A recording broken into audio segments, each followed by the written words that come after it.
Hello everyone, welcome back to my channel. আমি পাপিয়া, তোমরা দেখছো বঙ্গনা পাপিয়া ইউটিউব চ্যানেল। তোমাদেরকে আরও একবার ওয়েলকাম জানাই আমার একটা নিউ ভ্লগে। যেমনটা তোমাদের সাথে আমি আগের একটা ভ্লগে শেয়ার করেছিলাম যে আমাদের রিসরা মেলা শুরু হয়ে গেছে। আর আমি আগের একটা ভ্লগে তোমাদের সাথে শেয়ার করেছি যে রিসরা মেলায় কী কী আছে আর কী এসেছে। তো আবারও চলে এসেছি আজকে রিসরার মেলায়। আর এটা হচ্ছে বাইরের গেট, আর আমরা চলে এসেছি এখন মেলায়। যদি বাড়ির সামনে মেলা হয় তো সেটাকে কিভাবে স্কিপ করা যায়, তাই না? আগের বার প্রথম দিন এসেছিলাম তো সেদিন কোনো এন্ট্রি ফি ছিল না, বাট আজকে 5 টাকা করে এন্ট্রি ফি আছে। আর এটা হচ্ছে মেলার মেন গেট। এবছর 32তম বর্ষের পদার্পণ করলো রিসরা মেলা। তো আমরা যথারীতি গেটের সামনে আমাদের টিকিট শো করে মেলায় প্রবেশ করলাম। মেলায় বেশ কিছুদিন যাবৎ স্টেজ প্রোগ্রাম চলবে, আর সেখানে উপস্থিত থাকবেন বেশ কয়েকজন স্বনামধন্য সঙ্গীত শিল্পী। আজকে মঞ্চে উপস্থিত আছেন জি বাংলা এবং জি টিভির সারেগামাপা খ্যাত রাজস্বী বাগ। তো চলো তোমাদেরকে একবার ওনার গান শুনিয়ে দিই একটু।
মেলায় এসে এই জিনিসটা অনেকেই চোখে পড়বে।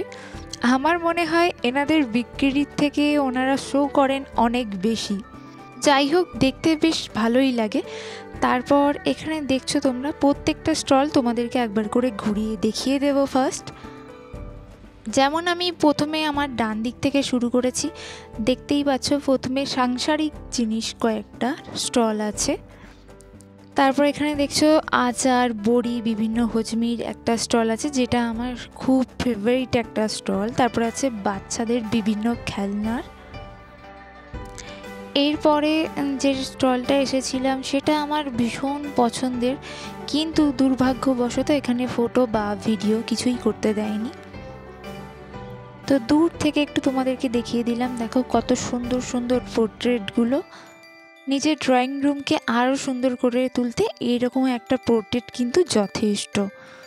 তারপর চলে এসেছিলাম আরও একটা স্টলে, যেখানে বিভিন্ন ধরনের কফি মাগের সেট পাওয়া যাচ্ছিল বা 1 পিস করেও পাওয়া যাচ্ছিল। তো আমি এখান থেকে 2টো কফি মাগ নিয়েছি, যে দুটো আমার খুব ভালো লেগেছে। আর এনাদেরই পিছনের স্টলটা দেখতে পাচ্ছ, ওখানে অনেক ফ্লাওয়ার ভাস এবং কড়ির বিভিন্ন জিনিসপত্র পাওয়া যাচ্ছিল। আর আমার সামনে এই যে ছোট জিনিসগুলো দেখতে পাচ্ছ, এগুলোর মধ্যে চাটনি রাখা হয়, চাটনি কিংবা আচার রাখা হয়। তো চলো তোমাদেরকে একবার ব্যাক সাইডটা দেখিয়ে দিই। ওখানে কত সুন্দর সুন্দর ট্রে, প্লেট এবং বিভিন্ন ধরনের সার্ভিং বোল এবং প্লেটও আছে, যেগুলো খুব সুন্দর দেখতে। যেমন তোমাদেরকে দেখিয়ে দিই, এই যে পাতার ডিজাইন করা বা এই যে ট্রায়াঙ্গেল আকারের যে প্লেটগুলো দেখতে পাচ্ছ, ওগুলো সার্ভিং প্লেট, ভীষণই সুন্দর দেখতে। আর একদম ব্যাক সাইডে ওপরের দিকে আছে বেশ কয়েকটা ফ্লাওয়ার ভাস, যেগুলো দেখতে ভীষণই সুন্দর। তারপর চলে এসেছিলাম বাংলাদেশি জামদানি হাউসে, যেখানে ভীষণ সুন্দর সুন্দর জামদানি ছিল, বাট প্রাইসটা আমার একটু বেশি মনে হচ্ছিল। জামদানি ছাড়াও এখানে বাংলাদেশি অনেক শাড়ি ছিল। বাংলাদেশি কটনের যে শাড়ি, সেই সমস্ত শাড়িও ছিল, বেনারসির ওপর শাড়িও ছিল। যারা শাড়ি ভালোবাসো স্পেশালি, তাদের ওটা ভালো লাগবে। তারপর চোখে পড়লো এই বেলুনসগুলো। যদিও আমি বাচ্চা নই, তাও এই বেলুনসগুলো না আমাকে ভীষণ ভালো লাগে। আর দেখে মনে হয় সবগুলো একসাথে কিনে নিই। তো চলো, বেলুন তো কেনা হলো না, তো যা যাক এর পরের কোনো স্টলে। তো আবারও চলে এসেছি একটা নতুন স্টলে। দেখতে পাচ্ছ এখানে একটা দারুণ ব্যাপার হলো, তোমরা এখানে পুরানো বেডশিট দিয়ে নিউ বেডশিট পারচেস করতে পারো। মানে তোমরা তোমাদের পুরানো বেডশিট দেবে এবং তার জন্য ওনারা কিছু একটা মূল্য ধার্য করবেন এবং সেই মূল্যে তোমরা সেটাকে ওখানে সেল করে তার পরিবর্তে তোমরা নতুন বেডশিট পারচেস করতে পারবে। তারপর আমরা চলে এসেছিলাম একটা আচারের দোকানে। আমার আচার খেতে ভীষণ ভালো লাগে, আর এই দোকানটায় বিভিন্ন আচার এবং মোরব্বা ছিল, তার সাথে সাথে বিভিন্ন বড়ি হজমিও ছিল। কিন্তু আজ আমি কোনো হজমি বা আদার্স কিছু কিনবো না, আজ আমি এখান থেকে পারচেস করব কয়েকটা আচার। কেনার থেকে বেশি আমি খেয়েই শেষ করে দিয়েছি, মানে প্রত্যেকটা আচার আমার ট্রাই করা হয়ে গেছে। তার মধ্যে আমার যেটা সবথেকে বেশি ভালো লেগেছে সেটাই আমি শুধুমাত্র পারচেস করেছিলাম, আর বাকিগুলো শুধু খেয়েই গেলাম। তারপর এসেছিলাম এই স্টলটা, এটা দেখতে বেশ ভালো লাগছে। এখানে থাইল্যান্ড স্পেশাল চকলেট হাট আছে, আর এখানে বিভিন্ন ধরনের চকলেট আছে। তো এখানে তোমরা তোমাদের পছন্দ মতো চকলেটটা পারচেস করবে, তার উপর ওনারা একটু লিকুইড চকলেট দিয়ে দেবে, এইভাবেই ওনারা সার্ভ করে দেবেন। আমার জিনিসটা খুব একটা ভালো লাগেনি, তাই আমি সেটাকে ট্রাই করিনি। তারপর বিভিন্ন স্টলগুলো একটু ঘুরে দেখছিলাম, আর এখানে পাওয়া যাচ্ছিল বিভিন্ন ধরনের পান, আর তার পাশেই ছিল 30 টাকার সেলের জুয়েলারি, তার পাশে 40 টাকারও জুয়েলারি ছিল। আর সত্যি কথা বলতে আমার এখানে জুয়েলারিগুলো একদমই ভালো লাগেনি, তাই আমি এখান থেকে কোনো জুয়েলারি পারচেস করিনি। বাচ্চাদের জামাকাপড় থেকে বড়দের জামাকাপড়, বেডশিট থেকে পর্দা, শাড়ি থেকে সালোয়ার, শাল, সোয়েটার, জুয়েলারি সমস্ত কিছু পেয়ে যাবে, এমনকি জুতো, washing machine, fridge, micro oven, এই মেলায় সমস্ত কিছু পেয়ে যাবে তোমরা। তো যাই হোক, অনেকক্ষণ ঘোরার পরে একটা জায়গায় এলাম যেখানে ইয়াররিংগুলো বেশ ভালো লেগেছে আমার। এখানে রেপ্লিকার ইয়াররিং পাওয়া যাচ্ছিল, বাট প্রাইসটা ডবল ছিল, এতটা বেশি ছিল যে আমি ওখান থেকে কিছু পারচেস করতে পারিনি। মানে ধরো 100 টাকার জুয়েলারিগুলো দেখাচ্ছিল ওখানে 200 টাকা বলে। আর মেলার সবথেকে যেই স্টলটা আমার ভালো লেগেছে সেটা হলো এটা। এখানে বিভিন্ন ধরনের হ্যান্ড প্রিন্টেড জিনিস পাওয়া যাচ্ছিল, যেমন সালোয়ার স্যুট, শাড়ি, দুপাট্টা, বিভিন্ন ধরনের জিনিস ছিল, একেবারে হ্যান্ড প্রিন্ট, স্পেশালি খাদি কটনের অনেক জিনিস ছিল। তারপর চলে এলাম নেক্সট স্টলে, যেখানে বিভিন্ন ধরনের কার্পেট পাওয়া যাচ্ছে। আর তোমরা কার্পেটগুলো দেখতেই পাচ্ছ কতটা সুন্দর লাগছে দেখতে, আমার ভীষণ ভালো লাগছিল এগুলো দেখতে। এখান থেকে অনেক লোক পারচেসও করছে, আর সত্যি বলতে অনেক রিজনেবল প্রাইসের মধ্যেও ছিল। আর এই মেলায় বেশ কয়েকটা কার্পেটের স্টল ছিল, যেগুলো তোমাদেরকে দেখিয়ে দিচ্ছি, দেখো। আর ডিজাইনগুলো কিন্তু খুব সুন্দর সুন্দর।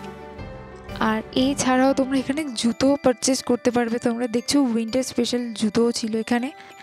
তারপর চলে এসেছিলাম আমরা রাইডের দিকে। বাচ্চাদের রাইডগুলো প্রায় ম্যাক্সিমাম বন্ধই ছিল, আর একে তো শীতকাল, আর আমরা জানি রাইডে উঠলে একটু হালকা হলেও হাওয়া লাগবে, তাই হয়তো রাইডগুলো খালিই ছিল, কারণ মারাত্মক ঠান্ডা পড়েছে। এরপর আমরা এখান থেকে চলে এসেছিলাম কয়েকটা বুটিকের দিকে, কয়েকটা বুটিকেও আমরা ভিজিট করলাম। বেশ কয়েকটা বুটিকের প্রাইস ঠিকঠাক মতো লাগছিল, বেশ কয়েক জায়গায় অনেকটা হাই মনে হচ্ছিল। যাই হোক, আগের দিনের মতো আজকেও পুরো মেলাটা ভালো করে ঘুরলাম। আর এই স্টলটা আমার বেশ ভালো লেগেছে, এখানে বিভিন্ন ধরনের ফ্লাওয়ার ভাস আছে, তোমরা দেখতেই পাচ্ছ। আর এখান থেকে আমি একটা জিনিস পারচেস করেছি, পরে তোমাদের সাথে কোনো একদিন শেয়ার করব। মেলায় ঘোরা তো হলো বেশ, এরপর চলে এলাম আমরা পেট পুজো করতে। এখানে তোমরা দেখতে পাচ্ছ বিভিন্ন ধরনের চিকেনের এবং ফিশের আইটেম ছিল।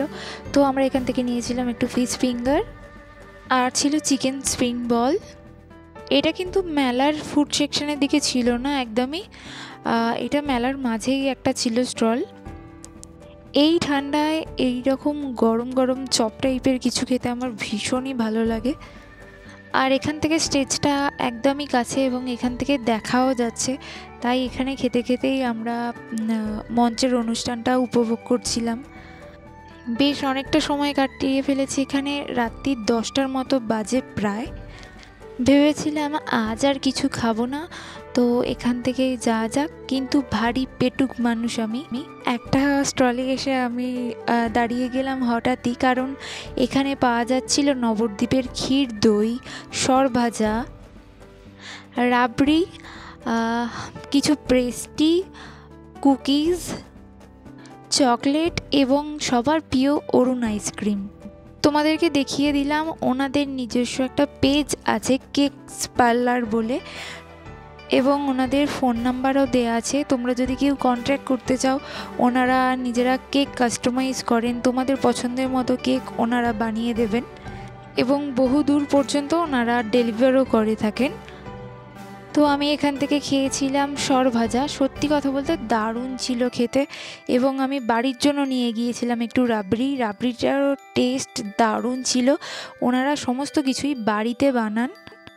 তারপর খেয়েছিলাম আমি একটা পেস্ট্রিটাও অসাধারণ ছিল, একদম অন্যরকম টাইপের টেস্ট ছিল। আমার পার্সোনালি ভীষণ পছন্দ হয়েছে। তো তোমরা যারা রিষড়ায় থাকো বা রিষড়ার কাছাকাছি থাকো, তো আমি তোমাদেরকে রিকমেন্ড করব প্লিজ ওনার কাছ থেকে একবার পারচেস করে দেখতে পারো। তো তারপর আমরা নিয়ে নিলাম দুটো অরুণ আইসক্রিম। তো সেটাই খেতে খেতে রওনা দিলাম ফুড সেকশনের দিকে। তো চলো যাওয়া যাক। আগের ব্লগেই তোমাদের সাথে শেয়ার করেছিলাম ওখানে কি কি পাওয়া যাচ্ছে, তো আরও একবার তোমাদের সাথে শেয়ার করে দেব। স্পেশালি এই দিকটা আছে ফুচকা, পাপড়ি চাট, চাউ, পকোড়া, বিভিন্ন ধরনের খাবার। তার সাথে সাথে আছে পিঠের স্টল, যেখানে পাওয়া যাচ্ছে বিভিন্ন ধরনের পিঠে, বাদাম জিলাপি তো আছেই। তো চলো আজকের ভিডিওটা এখানেই শেষ করছি। তোমরা আমাকে জানিও কমেন্ট সেকশনে তোমাদের আজকের ভিডিওটা কেমন লাগলো। যদি ভালো লেগে থাকে প্লিজ একটা লাইক এবং শেয়ার করো।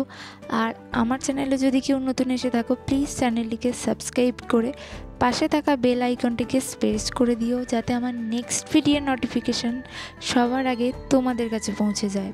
খুব তাড়াতাড়ি দেখা হবে তোমাদের সাথে নতুন কোনো ভিডিও নিয়ে। ততক্ষণ দেখতে থাকো বং কন্যা পাপিয়া ইউটিউব চ্যানেল আর শেয়ার করতে থাকো।